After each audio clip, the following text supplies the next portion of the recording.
what, I love the fact that we're called the Love Center.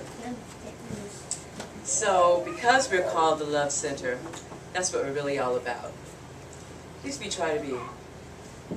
Would you say? Yes. So let's talk about what the Love Center is. So does everybody know our chant, our affirmation for the Love Center? Okay, let's do it. All right. The Love Center The Love Center is a transformative space. is a transformative The Love space. Center The Love Center embodies embodies self-love, self-love, self-empowerment, and self-empowerment, is a safe place for all. and is a safe space for all. The Love Center The Love Center is where who I am, is where who I am, it makes a difference. it makes a difference. Okay, so because we are the Love Center and we talk a lot about self-love, being empowering, and being who we are in the world, I have decided and planned on the conversation about self-love. It's something that I'm passionate about, and it's something that I work on myself all the time, trying to do personal development in many different avenues. I belong to an organization called I Achieve Today, and that is all about self-empowerment. And self-empowerment to me is self-love, because when we're trying to be better within ourselves and know who we are, then that's personal development.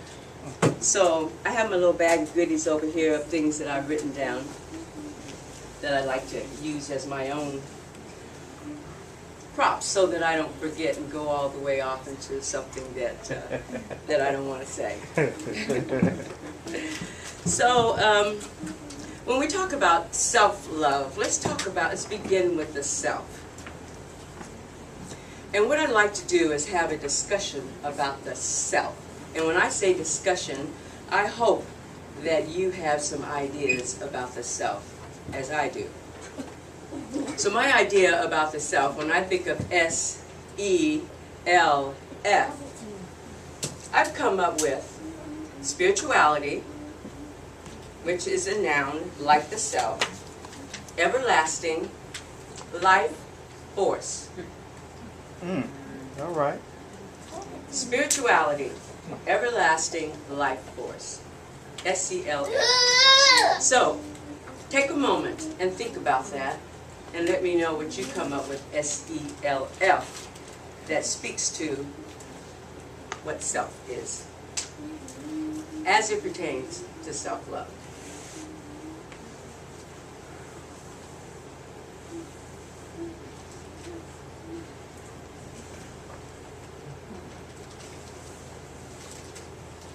When you have something, just throw it out. Well, the first thing I thought of was spirituality, everlasting life force. It's that I am me, but I'm also connected to a greater source that feeds me. Thank you. I thought of what the reading said this morning, how there's it doesn't run out. The good, the love, everything that's out there, it never runs out. Right. And that's something I just have to remind myself, because when I feel so good and when things are going so well, I'm always scared about when is it going to end, when is it going to end, and it doesn't have to end. It's a choice. I like that word. Thank you. Let me think about all of the things that I think myself is, right? All the places I go and the way I relate to my coworkers or various people in my life, or all of the horizontal, everything on the social level, where what I am is connected and spiritual force, and everything else can either be an embodiment of that or be something else. You okay? So everlasting life and or love force.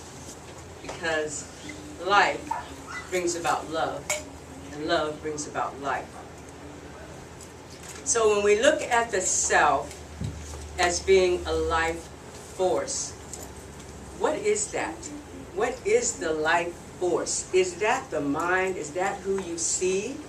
Is that who I am in the world as, well, just so you can connect with it, as my ego, how I portray myself in the world, what I drive, what I wear, what education I have, what I'm striving for. Is that really myself? Do we have more than one self? Yes. Okay, cool. We all agree there's more than one self? The self that you see and the true self that's within, which is the one that is connected to each and every one of you, which is connected to the higher power, whatever you want to call that. All right. Okay? It can be Jesus, it can be Buddha, it can be God, it can be divine intelligence. It can be many names, but it still is just the one, which means that that's you and that's me is the same as the divine intelligence. Would you understand what I'm saying? Yes. You, okay, cool. Now, when we go from the self to love, and we say we love ourselves so much, how do you know that you love yourself so much? What is love to you? That's a question. Yeah. And it comes in, I mean, we look at love and we think of love in so many different ways. When we say, I love you, to ourselves in the mirror, are we saying, I love you to the vision that we see in the mirror, to the reflection that's there, to the smile that we have put on our face and then open up and we look in the mirror and we see that reflection? Is that who we love? Or do we have to fix it up so that it's presentable? Good point. Good point. When we look in the mirror and we see in our eyes is the same as when we see each other in their eyes, do we actually see deep enough to see the real self that we are? Now, is that love? Is that the connection? Do we understand what love is? All right. Do we? When I say I love myself so much that I can love you so much, how do I know that I love myself? Do I have compassion? Do I have forgiveness? Am I kind? Am I giving? Am I gentle? Am I that most of the time? Do I keep myself conscious enough all the time to be all of those things that is connected to the higher power? Or am I in the world thinking, allowing my mind to think that I am what my mind is saying, which is connected to all the minds, saying all kinds of things? You know, see, self-consciousness is being right here, right now. Yes. We sometimes, most of the time really, because in a run of a day, we can have anywhere from 300,000 thoughts a day just running through the mind. You may not be conscious of them all the time, but they're there. They're in and they're out. And when we're definitely conscious, we have the opportunity to choose the thoughts that we have. Yes. Now, do we choose them? Do we choose them? Do we take the time to actually choose them? Where the mind runs, it just runs all the time. And sometimes when you're trying to slow it down and pay attention to what you're thinking, it's not always that easy. That's why I'm always trying to do personal development, to understand what am I thinking, what am I feeling, when things trigger me, where do I feel them in my body? Yeah. And once I recognize that, it pretty much stops it right there. It stops that feeling that I'm having because I'm conscious of it. Yes. But if I'm not conscious of it, most of the time it'll just expand and get to be difficult and more difficult to deal with. So in self-love has to begin from deep within.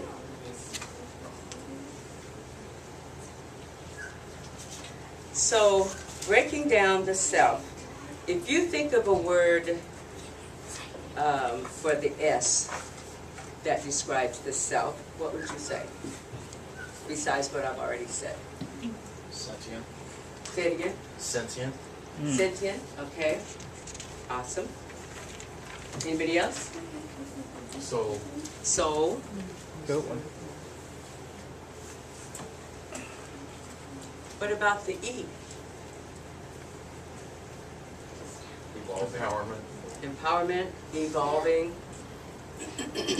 Loving it, loving Ego. it. Ego, no. Oh, it's there. Sorry, it is there. It's there. Sorry, you're right, it is there. But we're talking about self-love now. Soul, ego, and two combating things there, and I don't think that they go hand in hand. Well, sometimes the ego's worst day can be the soul's best day. I take that in. Makes sense. And the ego is a protection for us in some respects, Okay. or we wouldn't have it. Okay. Not that I think it's a wonderful thing, but because it does get in the way of a lot of stuff. Okay, no, I'm with you. I understand. Okay, and what about the L?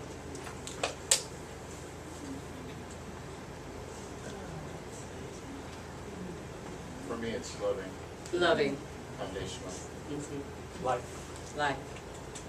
Right? Light. And I'm glad you said that. I had originally said light, and then someone brought it to my attention that, yes, we are lights, and that all lights are not bright. Some lights are very dim. And at certain times, we all have dim lights, and sometimes we have bright lights within ourselves. And I think that has to do with probably our thoughts, where we are in our ego, if you will, which I will get to later because I do want to speak on that. Not from my own knowing, but from somebody else's knowing. I will read you something on that. Okay, cool. Anybody else with L? Okay, what about the F?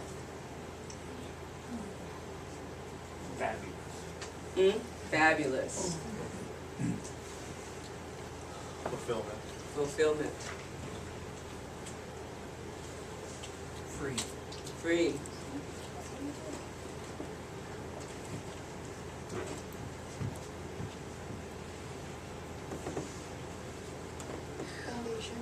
Foundation.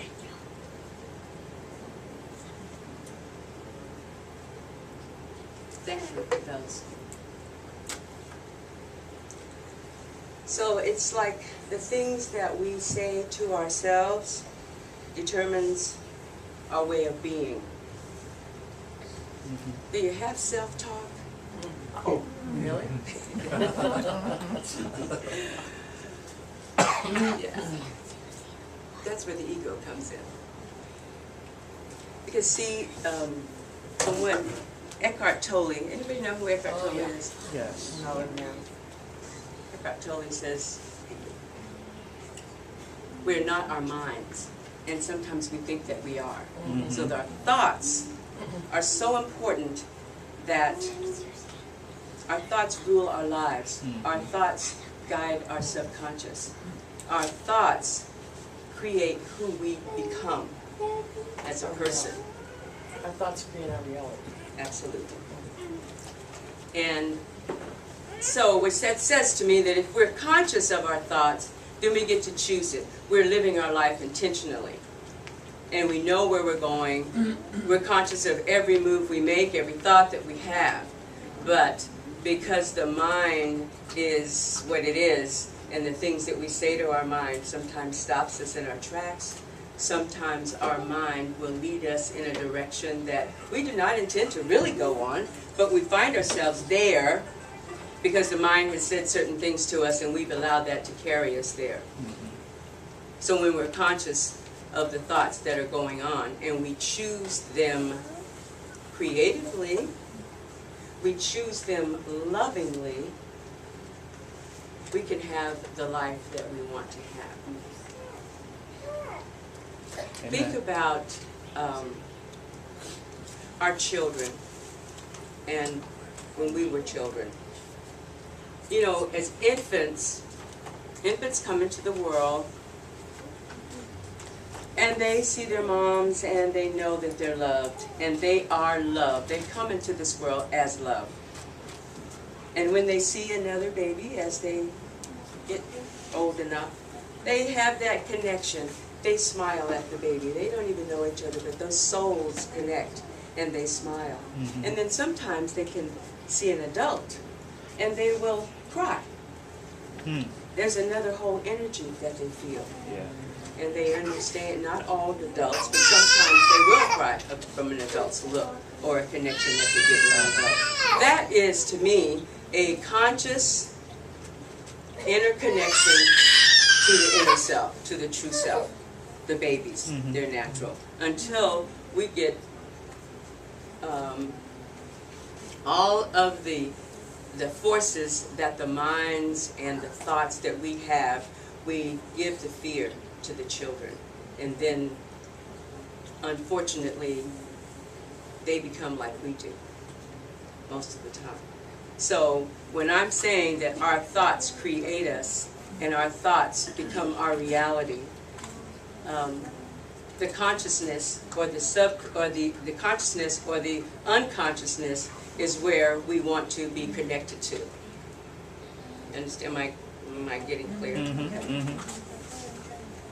Mhm. So self-talk. How many of you take the time to say real positive affirmations? Yes. Awesome.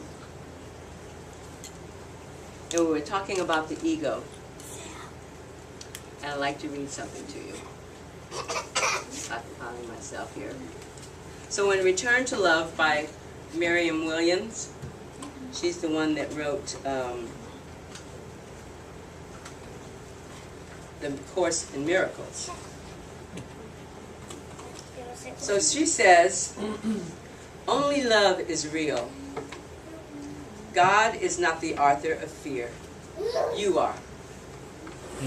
So the problem with the world is that we have strayed from God or wandered away from love. According to the Course in Miracles, this separation from God first happened millions of years ago. But the important revelation, the crux of the Course, is that the reality, it never happened at all. So the introduction to the Course in Miracles says, this course can be summed up very simply. Nothing real can be threatened. Nothing unreal exists. Herein lies the peace of God. What that means is this. Love is real. It's an eternal creation, and nothing can destroy it. Anything that isn't love is an illusion. Remember this, and you'll be at peace. So it says, if you will allow me, the Course in Miracles says that only love is real. The opposite of love is fear, but what is all-encompassing can have no opposite. When we think of love, we are literally co-creating with God. That right there is just so powerful to me, because that means that all we have to do is just what? Think about love, and you're totally connected. We're always connected, but we know we're connected. We intentionally are connecting with God at that point. And when we're not thinking of love, since only love is real, then we're actually not thinking at all. We're hallucinating. And that's what this world is, a mass hallucination, where fear seems more real than love. Fear is an illusion. Our craziness, paranoia, anxiety, and trauma are literally all imagined. That's not to say that we don't exist for humans as human beings. They do. But our fear is not our ultimate reality, and it does not replace the truth of who we really are. Our love, which is our real self, doesn't die, but merely goes underground. Love casts out sin or fear, the way light casts out darkness. The shift from fear to love is a miracle. It doesn't fix things on the earthly plane. It addresses the real source of our problem, which is always on the level of consciousness. So that's back to being conscious of our thoughts or not. When we're conscious of our thoughts, we have the opportunity to decide that we're going to think of love and be connected to God. When we are thinking of love and we're more connected to God, how can we have pain? How can we have pain in our body? It seems to me that those particular thoughts of God and of love allows us to, if you will, allow our light to shine. Allow our light to shine bright. We shine bright because we are expressing love. We're thinking love. When we think love, we become love. When we're fearful, then we do not have the love that we are inside. We're our ego. We're doing something different. Now, I think when we understand the ego and we know the difference and we're conscious of our thoughts, then we can choose to be in the ego for good, or the ego that leads us into a spiritual path, or we can be connected to the ego of the world, which says that it's about what I am in the world, how people see me, how I look, what I drive, where I live. It's all the things that we want people to think about us, and not necessarily who we really are. But we strive in the world because we are in the world. Eckhart Tolle says all those are just fantasies. That if you're not here right now, then it's just all an illusion anyway, because you're thinking about the past or you're thinking about the future, which is not right here, right now. It is, has been, will be, which you have no control over because you didn't have control over it then, and you have no really control over the future. You can hope, and that's a good thing. You can hope.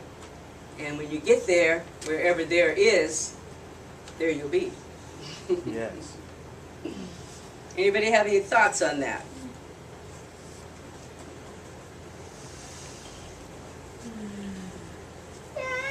Deep? No. Real. So the ego is like a gravitational force field built up over cons of fear thinking, which draws us away from the love in our hearts. The ego is our mental power turned against ourselves. And there's a lot more, but I won't go into that. Somebody's got some thoughts running through their minds. Can I get you to share them with me, please? I agree in the fact as far as the worrying and fear is concerned. I've always said that fear is just misuse of the imagination. So I mean, and knowing that we are connected to the one mind, both individually as well as collectively, and if we look at it from that standpoint, and if we believe that to be true, the one mind not only created everything that we see, but is continuing to express itself. So the universe is continuing to expand because the one mind continues to express itself. We are continuing to create all of this that we see one of two ways. It's either out of love or it's out of fear.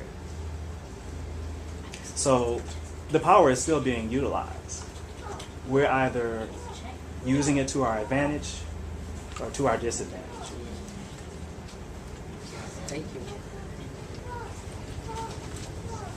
Want to share your thoughts, anybody? Well, I find myself lambasted by the media for one, about kind of creating fear in us by the kinds of things that are presented to us. There's not a whole lot of good stuff out there that we hear about. It's always, I would say maybe 95% of it is the bad stuff. You know, look at this disaster, look at that disaster. I've gotten rid of my cable TV 5 years ago because I just refused to have that come into my life. And it's not easy to fight it. It's all around. Right. It's people are afraid of their physical existence. They're afraid of aging or growing older. They're afraid of the medical profession. In my opinion, has got us really down to a system where they have us coming in every so often, and if they don't find something wrong with us, they're just so unhappy because their job is, you know, a waste. I don't know. It's my thing. I'll get out of my box. I hear you though. I don't do very much watching of TV either, especially the news. Because I have somebody in my life, that's all they do. They're into politics and, Yeah, I have and they're the news and information everything. junkie. So the conversation is all about what It's you're all been talking about. replaced with Facebook. It's all been replaced by Facebook. This lady just made a comment about the news. Now you can transfer the news onto You're right, 'cause I the didn't think of Facebook. that. Absolutely. It's like you almost can't get away from it, you know, and yet you can. And we work at it all the time because we do not necessarily turn it on. And I know if I'm on Facebook and I see something like that, once it starts and I don't want to get there, then I just go on to something else. You know. But It's been a wonderful thing. I haven't been on Facebook for about 3 weeks now, so just every now and then, just a little bit. Yeah. that also goes back to what you were saying as far as we have a choice. We have a choice in every situation. And as far as consciousness is concerned and the thought itself, we get to choose whether or not we wish to continue to look at Facebook or get on any type of social media or respond to it or have it affect us in some type of way to the degree that I'm feeling emotionally this way or emotionally that way or you know, physically feeling this way or physically feeling that way. We get to choose. And the thing about it is we have to be continuously conscious over the fact that we get to choose. We have to continuously say to ourselves, is this working for our good?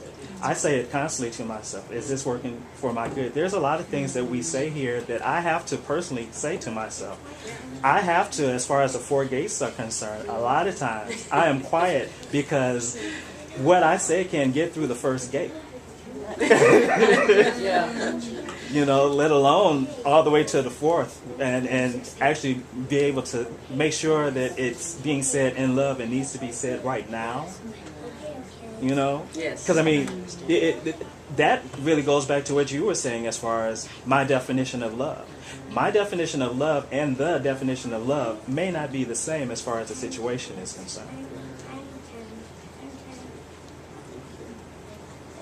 When talking about, yes. Oh, I was just thinking about, I feel like there's a lot of empowerment in saying, you know, okay, this trauma or this terrible thing that happened or whatever it is, that is real, and now how do I want to transform that? Or what do I want to transform in my world, in the world at large? What needs to be healed? And I think there's a lot of empowerment in making that decision to turn from this thing that happened and how easy it is to get caught up in anxiety or fear and turn to, okay, that's that, and now what needs to be healed, and how can I be a conduit of love and of spiritual force to bring about that healing? And that requires stepping out. You can't have one foot in both. Yes. Yes. Right? Absolutely. Good point. Yeah. What do you mean one foot in both? I think that like you can't, for me, I know that I can't both move into that space of how can I be open in this moment and be a conduit and manifest divine love and creative intelligence to set about the work of healing and stay in fear. Right? For me, I have to make a really conscious decision to like take my anxious feelings or my kind of fluttering heart and put it to rest to move into what's next and what's needed. And I agree with that, because with that, there's movement. There, and that's the thing. Right. Yes. And that's what fear does. With fear comes stagnation. In order to move, in order to change, to make change, you have to move out of that fear, move past that fear. You have to take a step. You have to do something. You know, and one way or the other. One way or the Yes. right. Well, and as far as fear is concerned, there are some people who need to be there for a period of time in order to move out Yes. of it. You know, those of us, there are some of us who recognize it and can get in and out of it really quickly. You know, and then there are some, I'm one of those type of individuals who I like to learn vicariously through others. So Yeah, right. I look at the examples that others are going through. You know, I look at people who are having the challenges and situations that they're going through in their lives, and I take note. I use those because I tell people all the time that everything that everyone's going through, you're going through it for a reason. If you're not learning the lesson, someone that's looking at you is. So if you continue to go through that situation over and over again, and there's someone on the outside, friends, family members, whomever, even a stranger, you never know who's watching you. We never know who's watching us. But we do know that as far as the situation is concerned, the situation is placed in front of us for a reason. We are either to learn from it or someone in our circle is to learn from it. Yes. This is something that I wrote when the Orlando thing happened, and I just felt like I needed to express my feelings on paper to get it out of me. I realize I need to be involved in the prevention of pain. I know that life is challenging, things happen often, and people die. The heart aches, and all the heartaches will come, but I am grateful I now have tools that can help me as well as others. The prevention tools come in the form of compassion, validation, understanding, acceptance, and love. Yes. There are tools that are the heart of changing the world for the better. Many times the people who do horrendous things are just people who are hurting. Inner hurt reaches its breaking point, where some people lash out at others and hurt themselves. These outward explosions can range from anger, road rage, physical abuse, fighting, murder, mass shootings, and war. Not to mention heart attacks, self-loathing, cancer, and on and on and on. When we hear of painful actions of others, there's a tendency to hate or to wish negativity on them. When we do that, we continue the cycle of by doing the exact same things we don't want. We can't create more hate and fear. We create more hate and fear when we do that. Love and compassion is the key to healing the world. And most importantly, to the self-love. Remember, what we push against or resist pushes back. When we look inside and ask the question, what must be going through, or what has happened to that person in their lifetime that has led to such pain? Hurt people hurt people. Have you ever been angry or in pain and said something or thought about something that a person, or thought about something about a person or yourself that later you recognize could have been said or thought of in a more loving way? Yes. When we soothe our inner pain, our anger, with love and compassion, we give ourselves love. That's where it all begins, the inner healing.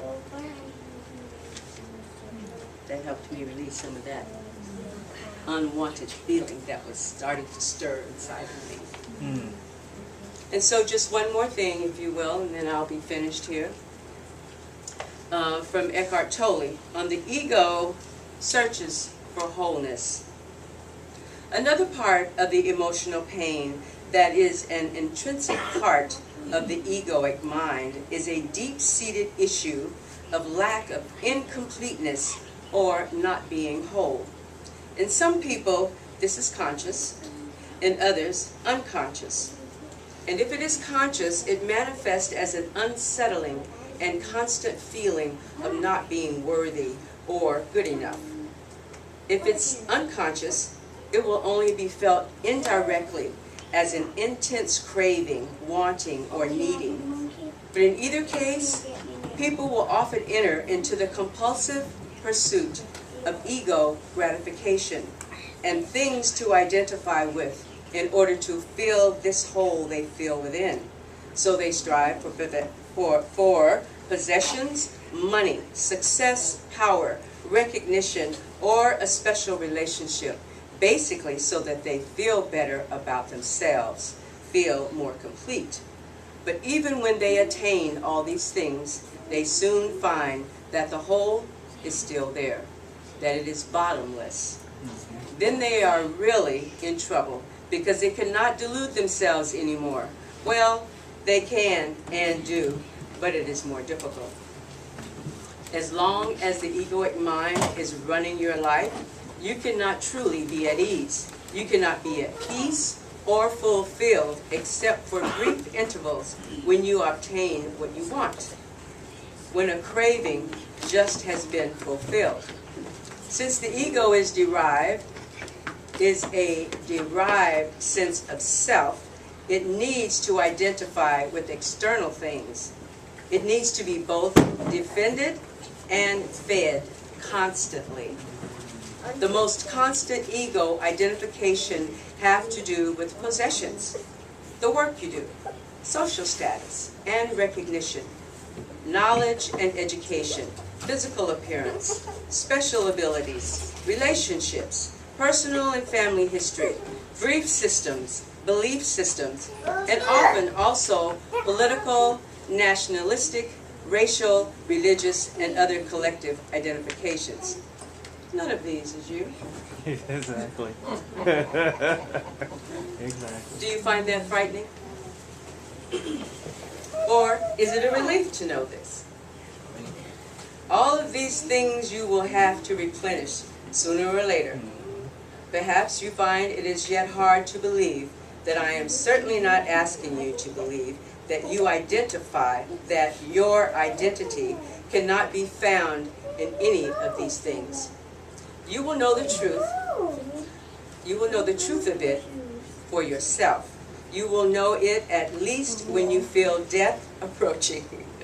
Death is a stripping away of all that is not you. The secret life is to die before you die and find that there is no death. And so with that, wonderful, loving people, I love you, I bless you, and thank you. Thank you.